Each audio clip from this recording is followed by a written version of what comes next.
This is the story of a young woman whose life was quietly invaded. Not by someone who broke through her windows or followed her home at night, but by a stranger who slipped into the one place nobody ever thinks to lock. Her smart home, her phone, her speakers, her camera, her laptop, her lights, her privacy, all controlled by someone she had never met. An online stalker who only needed a single mistake to get inside her world.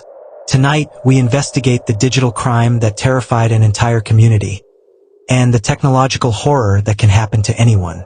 Her name was Kayla Richards, a 26-year-old graphic designer living in Lagos.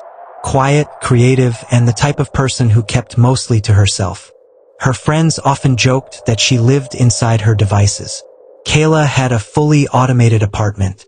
Smart bulbs, smart speakers, smart locks, smart TV, smart security cameras, cloud-synced laptop and phone, a voice assistant installed in every room, everything connected, everything convenient, everything vulnerable. What Kayla didn't know was that someone else was watching her, someone who had been studying her digital life for months, not by accident, not by curiosity, but by obsession. The earliest unusual signs were so small that Kayla didn't even think twice about them. Playlists she didn't remember playing. A light turning off a few seconds after she left a room. Her smart speaker randomly saying, "I didn't understand that," even though she hadn't spoken. But the first moment she truly felt something was wrong happened on a quiet evening in July. Kayla was working on her laptop when suddenly her living room lights dimmed on their own. She frowned. "Alexa, brighten lights." The lights obeyed. But then, immediately, they dimmed again, this time even lower, leaving the room in a faint blue glow. That was when she heard it. A soft click. Her smart camera in the corner of the room had swiveled slightly, pointing directly at her. She froze. She hadn't touched anything. She hadn't given any voice command. There was no scheduled automation. Kayla slowly approached the camera. For a few seconds, it stayed still. Then it mechanically rotated again, following her movement. She turned pale. But she told herself what many victims do at the beginning of a digital crime. It's probably just a glitch. She unplugged the camera. The fear faded. But the stalker did not. He simply found new ways to watch. 3 days later, Kayla received a text message from an unknown number. Said only, "Nice blue dress today." She froze. She had worn a blue dress, but she'd seen no one. She hadn't gone outside. She had worked from home all day.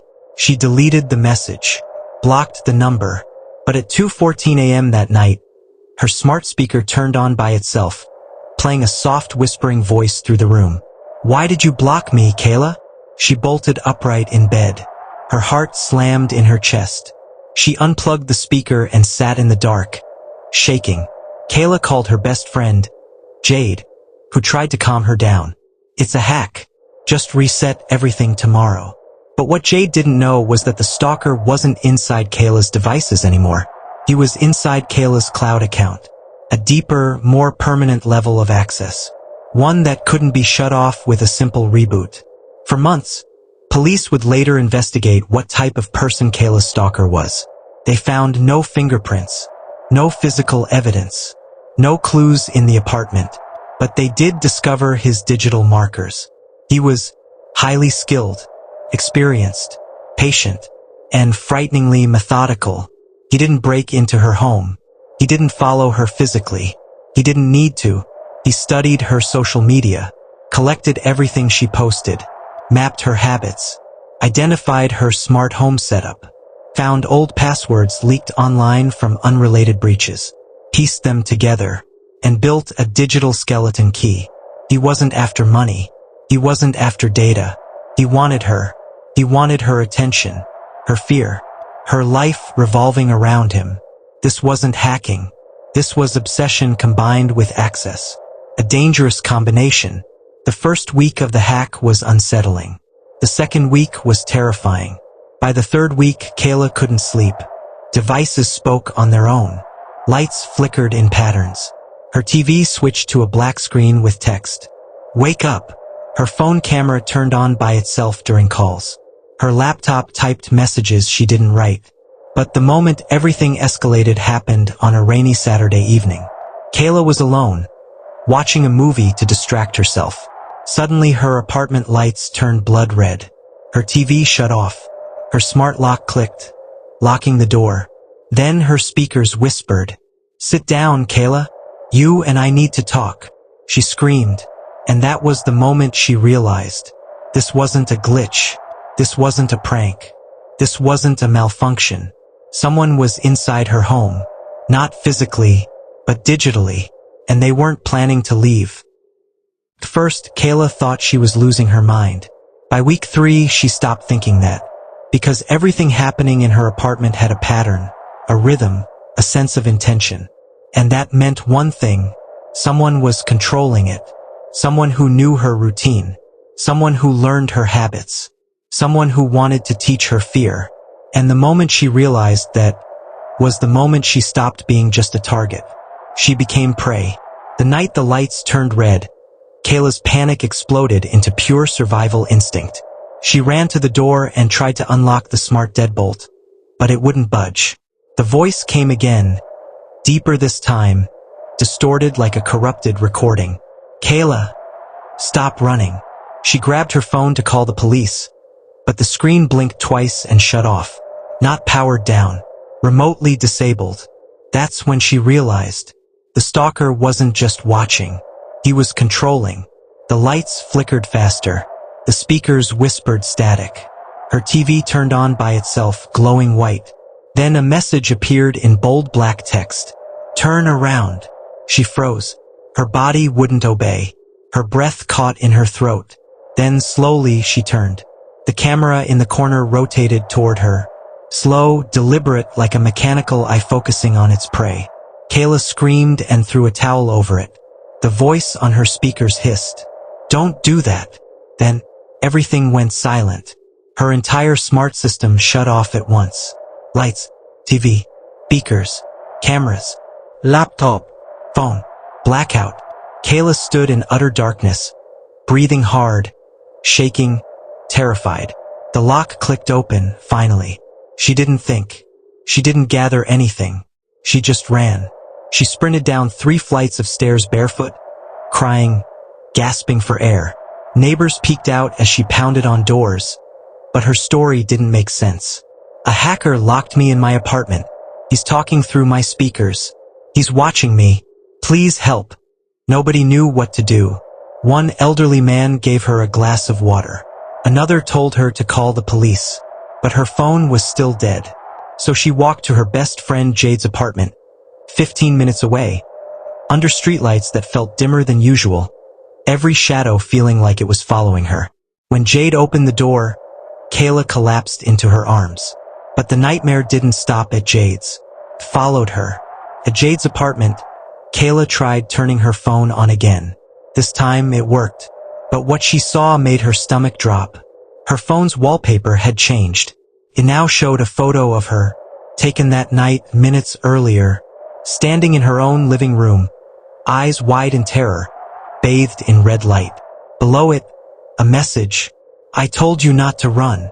Jade grabbed the phone, horrified. "Kayla, this is serious. We have to go to the police." They agreed. They got dressed. They stood up to leave. Then Jade's smart TV turned on. Blue screen. White text. Jada. Both women froze. Then the text changed. "Kayla belongs to me." The apartment lights dimmed. Jade's smart speaker began whispering static. Her AC unit cut on and off rapidly. Her phone buzzed with notifications. Kayla burst into tears. "Jade, he followed me here. He's in your network now." Jade grabbed her car keys. "Get your things. We're leaving. Now." At 3:27 a.m., they walked into the station.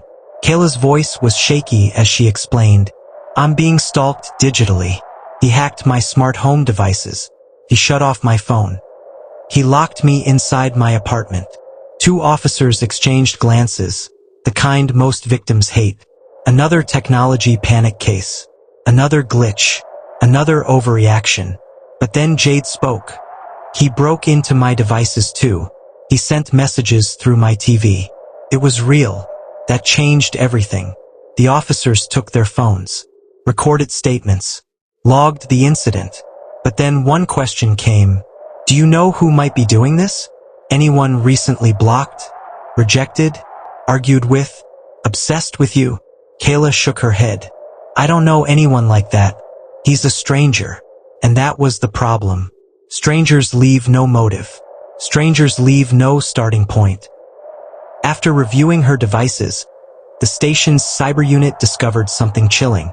Her smart home system had been accessed through a cloud login, from an IP address in Osun, then from Abuja, then from France, then from an unknown VPN source. The stalker was masking his tracks. He wasn't just skilled, he was experienced.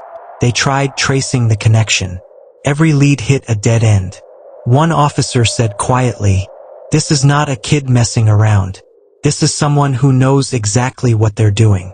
They recommended Kayla change her passwords, reset her devices, turn off smart systems, stay offline temporarily, stay with someone she trusted. So she stayed at Jade's. But that night at 4:12 a.m., Jade's Alexa turned on again. A whisper this time. Soft, slow, almost gentle. "Kayla, why did you tell them?" Both women sat up, terrified. Kayla started hyperventilating. Jade grabbed her hand. "Kayla, he's everywhere. What does he want?" Then the voice answered. Clear, cold, robotic. "Attention." The speaker shut off. Over the next 2 days, the digital harassment escalated. Kayla's Instagram began posting photos she didn't upload. Her WhatsApp status changed to, "I see you." Her emails were forwarded to an unknown address. Her smart bulbs flickered Morse code at night. Her laptop webcam turned on every hour. She received audio messages of her sleeping. Whoever he was, he didn't just want to watch her. He wanted to own her reality. He wanted to control what she saw, what she heard, what she posted, how she lived. He wanted her fear, her panic, her attention, and he was getting stronger. By the third day, Kayla wasn't sleeping. She wasn't eating. She jumped every time a phone vibrated, every time a screen lit, every time a car passed under the window. There was a heaviness on her chest. Not just fear, but exhaustion, humiliation, dread, and something worse. The feeling that he was no longer outside her life, but inside it, because the online stalker had stopped acting like a stranger and started behaving like someone who thought he knew her. Someone who spoke to her like they had a relationship. Someone who sounded possessive. Detective Rina Ajamosu, head of the Digital Crimes Unit, walked into the interview room with a laptop tucked under her arm. She wasn't smiling. "Kayla," she said gently, "I need you to see something." She opened the laptop and played a clip. It was a screen recording. Kayla's WhatsApp, her messages, her private photos, her saved notes, all scrolling automatically, like an invisible finger was swiping through her life. Kayla covered her mouth in horror. "This happened at 3:17 a.m. yesterday," the detective said quietly. "The same moment your friend Jade's smart TV displayed the message." Kayla whispered, "How is that even possible?" "We traced the breach," Detective Ajamosu replied. "The hacker didn't just access your smart home." She clicked again. A map appeared, digital lines connecting multiple servers. Your phone, your email, your Wi-Fi, your apartment building's public CCTV, your cloud storage, your bank login attempt, your Uber account, your IPTV subscription. Every point flashed red. "Kayla." He broke into everything. Kayla felt her breath collapse. Jade squeezed her hand, but even she looked shaken. This wasn't just hacking. This was total infiltration. Detective Ajamosu studied her carefully. "We need to consider every possibility, Kayla," she said softly. "People don't become this obsessed without some kind of connection." "I swear," Kayla whispered, voice trembling. "I don't know anyone who would do this." The detective nodded, but something about her expression hinted she wasn't convinced. And then she asked, "Have you had any recent disagreements? Breakups? Conflicts online?" Anyone you blocked? Ignored? Made uncomfortable without realizing? Kayla shook her head. I live quietly. I go to work, I go home. I don't talk to strangers. I don't date. I don't. Her voice broke. I don't know who he is. Detective Ajimosu leaned forward. Then I need you to understand something very clearly. This man knows you. Kayla looked up, eyes filled with fear. Not your online presence. Not the Kayla on Instagram. Not the Kayla at work. He knows the Kayla that lives inside this apartment alone at night. Later that afternoon, the cyber forensics team uncovered something unexpected. Pattern. Buried deep inside Kayla's router logs, far beneath normal user activity, was a sequence of small outbound data pings. They looked ordinary at first, except they were tagged with Silk 22. Detective Ajimosu gathered everyone. This is the first unique identifier we've seen, she said. It's not a system bug. It's custom code. Jade asked, custom for what? For Kayla, the detective replied. This code was written specifically for her network. Kayla felt her skin crawl. It wasn't random. It wasn't a stranger stumbling into her devices. It was crafted, designed, tailored. The stalker had been preparing for her. Detective Ajimosu continued, we also recovered 2 audio clips from your smart speaker's buffer. Kayla's pulse quickened. His voice, she whispered. No, not exactly. She clicked play. First clip, heavy breathing, slow, steady, deliberate. Second clip, a distorted, low voice whispering. Kayla, don't ignore me. Kayla jerked back in her seat. That's him, she cried. That's his voice. The detective shook her head. No, this isn't someone speaking. She rewound, played it again. This is synthetic, she said softly. Artificially generated. It's a voice modulator. Kayla blinked rapidly. So, he's disguising how he really sounds? Not just that, the detective said. He's using AI to manufacture the voice. There's no way to trace the original tone. Jade whispered. So, he's hiding behind a fake voice. No, Detective Odumosu corrected gently. He's hiding behind every voice. At 6:42 p.m., an analyst named Musa rushed into the room, pale and sweating. I found something. He held up Kayla's phone. I checked her device history. There's an app she never installed, hidden inside a folder disguised as System Resources. Kayla whispered, but I know, he said, but it's been there for 4 months. The room went still. For months. Before the red lights. Before the camera moved. Before the smart speaker whispered. Before the stalking had even become obvious. Detective Ajimosu leaned in. What does the app do? Musa swallowed. It's a tracker. A keystroke logger. A camera activator. A photo scrapper. A microphone listener. A network mapper. Kayla gasped.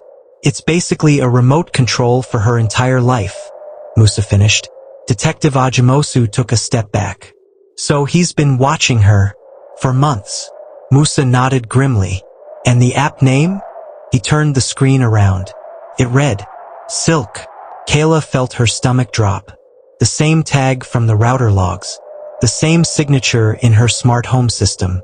The stalker didn't just use Silk. He created it. As they studied the code, Kayla's phone lit up. Everyone froze. A notification appeared on the lock screen. Silk is running. Then a second notification. Camera activated. Kayla dropped the phone. Detective Ajimosu shouted, Turn it off. Remove the battery. There is no battery to remove. Musa panicked. It's an iPhone. The phone vibrated violently. Then a third message appeared. Hello, Kayla. Everyone stared, horrified. Then the final message. Tell them to stop looking. Kayla burst into tears. Jade grabbed her. Detective Ajimosu slammed a palm on the desk. He's watching us right now. He knows we found Silk. Musa nodded, panicked. He's inside the phone live. The detective took a deep breath. Okay, she said, her voice steady but tight. This is no longer a harassment case. She looked at Kayla with a grave expression. This is now a cyber abduction attempt. A full-scale digital stalking operation.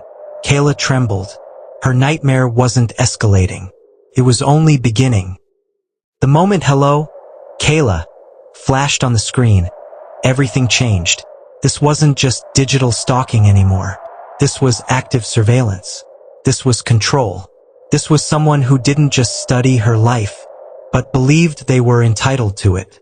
The detectives had been reactive.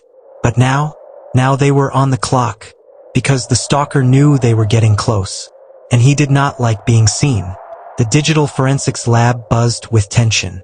Screens glowed blue, displaying code from the Silk app. Analysts moved quickly, overwhelmed yet determined. Detective Ajimosu stood behind Musa as he typed rapidly. "What do we know so far?" she asked. Musa exhaled shakily. "He's not just hacking devices. He's piggybacking on multiple infrastructures. Wi-Fi extenders, Bluetooth signals, even neighboring routers. He's using a mesh pattern," he continued. "Like a spider web." Kayla flinched at the metaphor. Ajimosu leaned closer. "Tell me you found a weakness." Musa turned the screen. "I found something better. A file folder marked Kayla_. Kayla swallowed hard. What does that mean?" Musa clicked it open.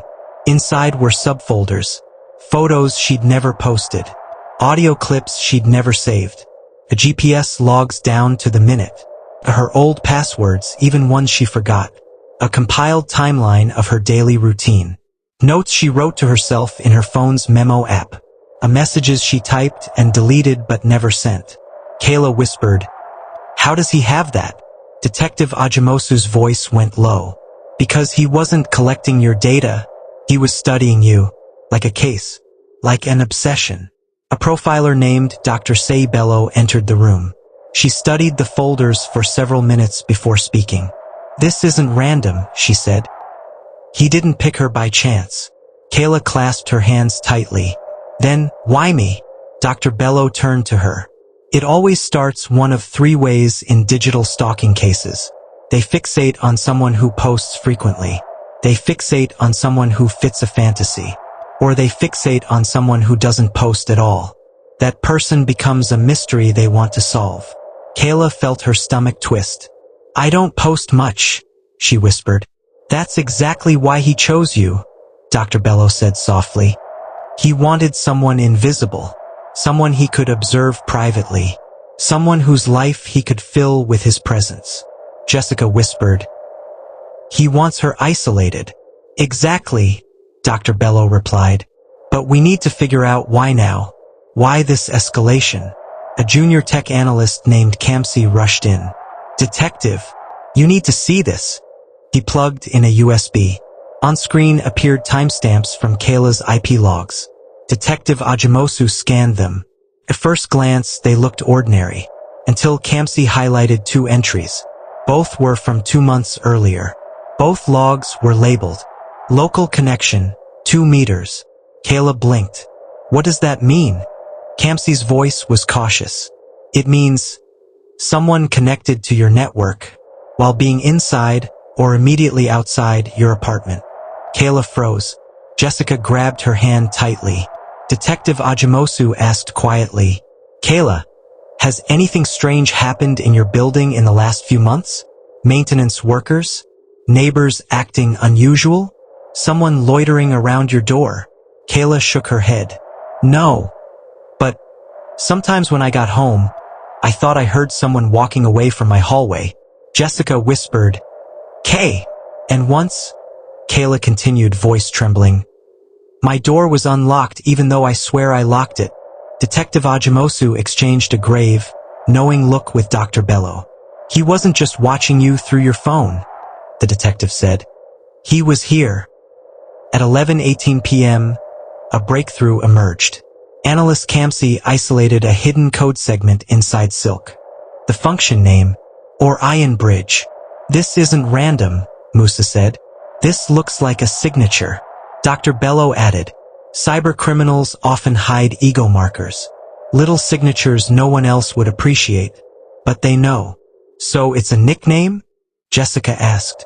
Not exactly, Musa said. This is more like a handle. An online persona. Detective Ajimosu straightened. Search it. Now. The analysts typed furiously. Results flooded the screen. First, nothing special. Then, a hit. A dark web forum post from 14 months ago. Orion Bridge Online. Need a clean Silk installer for field test. Kayla felt cold all over. Silk, she whispered. He used that name before he even targeted me. Musa nodded. He's been perfecting this stalking toolkit for over a year. Then Jessica asked the question everyone avoided.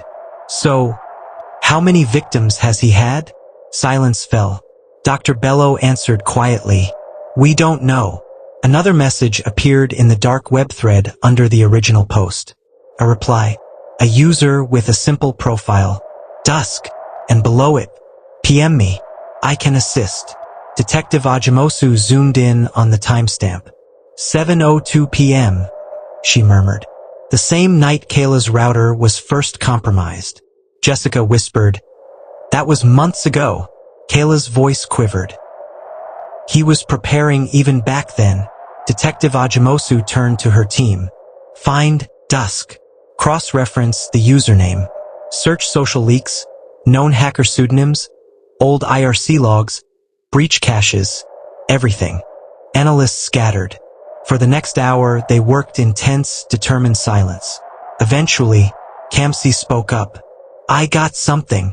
Detective Ajimosu hurried over. On his screen, a list of usernames connected to Dusk via shared metadata. One stood out. Dusk_Nightfall. Location tag from an old gaming forum. Maple Street Apartments, Building B. Kayla's breath caught. That's my building. Jessica's eyes widened. Kayla, that's your building. Kamsi scrolled. Unit B102. Kayla covered her mouth. That's right below me. Detectives rushed to apartment B102. Kayla stayed behind, trembling. 20 minutes passed. Then 30. Then 40. Finally, Ajimosu's voice buzzed through the phone on speaker. We're inside. A pause. There's no one here. Kayla felt a stab of disappointment and fear. But the detective continued. We found equipment. Kayla straightened. What kind of equipment? Another pause. Then Detective Ajimosu said, Kayla, his entire setup is here. The room went silent. Jessica squeezed her friend's shoulder. Detective Ajimosu continued, voice tight, multiple monitors, signal extenders, a listening device pointed at your bedroom wall, a Wi-Fi sniffer, and Kayla, a heartbeat of silence. We found a folder on his desktop labeled with your name. Kayla broke down, tears streaming. He was living under me? She whispered. Detective Ajimosu exhaled. Yes, he's been monitoring you from below, using your building structure to get stronger signals. Jessica's voice trembled. What about him? Where is he? Detective Ajimosu spoke slowly. We're searching for him now, but he left in a hurry. He knew we were coming. Kayla whispered. How? A single chilling answer came through the speaker. Because he's watching the investigation in real time. Minutes later, a buzzing sound echoed from Kayla's bag. Her tablet. She hadn't touched it in hours. Turned on by itself. The screen flashed. A live video feed appeared. Not from the front camera. From the back camera. Pointing at the safe room window. Kayla screamed. Jessica stumbled back. Detectives rushed in. He's in the building, someone shouted. Ajimosu grabbed her radio. All units, lockdown. Repeat, lockdown. The tablet screen flickered and a message appeared. Don't be scared. I'm here. Kayla sobbed uncontrollably. Jessica shouted. Where are you? You sick? The video feed zoomed out slightly, showing the angle more clearly. Dr. Bello whispered. He's not in the building. The zoom continued. Detective Ajimosu's face drained of color. He's outside, across the street.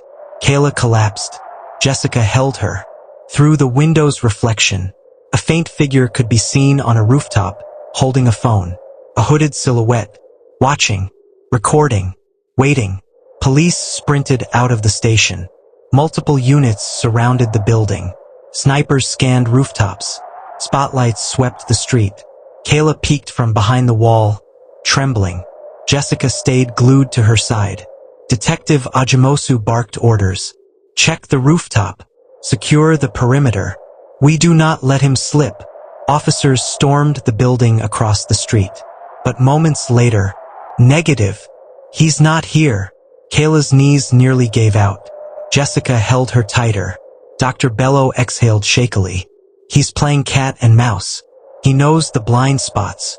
Ajimosu clenched her jaw. He can't disappear that fast. Musa, hunched over the tablet, gritted his teeth. He didn't disappear. He switched devices. He held up the tablet. He planted malware in every gadget Kayla owns. He's always one step ahead. Detective Ajimosu turned to Kayla. You're staying under police protection until we get him. Kayla nodded weakly, tears flowing. Jessica whispered, We'll get him, Kay? But Kayla's voice broke as she whispered, What if he doesn't want to run anymore? What if he wants to come get me? Jessica froze. Detective Ajimosu swallowed hard, because the profiler had already confirmed the fear no one wanted to say. He's no longer satisfied with watching. The next step is physical. By this point, the stalker was no longer a faceless ghost inside Kayla's devices. He had become something far more dangerous. A man with nothing left to hide, and nothing left to lose. What began as a digital nightmare was now a physical threat. A stranger who lived under her floor. A hacker who knew her schedules. A predator who watched her sleep. A shadow who whispered through her walls. And on this night, the night the police nearly caught him across from the station, he made his next move. His last move. Detective Ajimosu arranged an emergency safe house for Kayla and Jessica. A small, anonymous apartment on Victoria Island secured with no Wi-Fi, no smart devices, signal blockers, physical locks only, armed officers stationed outside. For the first time in 3 days, Kayla slept. Deeply, desperately. Jessica stayed awake beside her, watching the moonlight flicker across the room, terrified that any sound meant he had found them. At 3:12 a.m., Detective Ajimosu received a message from Musa. We have a match for the face. Get to the lab now. She left immediately. Back at the cyber lab, Musa pointed at a large monitor. The stalker's enhanced image. The hoodie, the angular jaw, the cold eyes, was now side by side with a student ID. Name, Daniel Adatona. Age, 23. Former Unilag engineering student. Status, withdrawn 1 year prior. Reason stated, mental health leave. Kayla's stalker had a name, a face, a real identity. Detective Ajimosu scanned his file. Why Kayla? She whispered. Musa clicked a tab. A chat log opened, months old.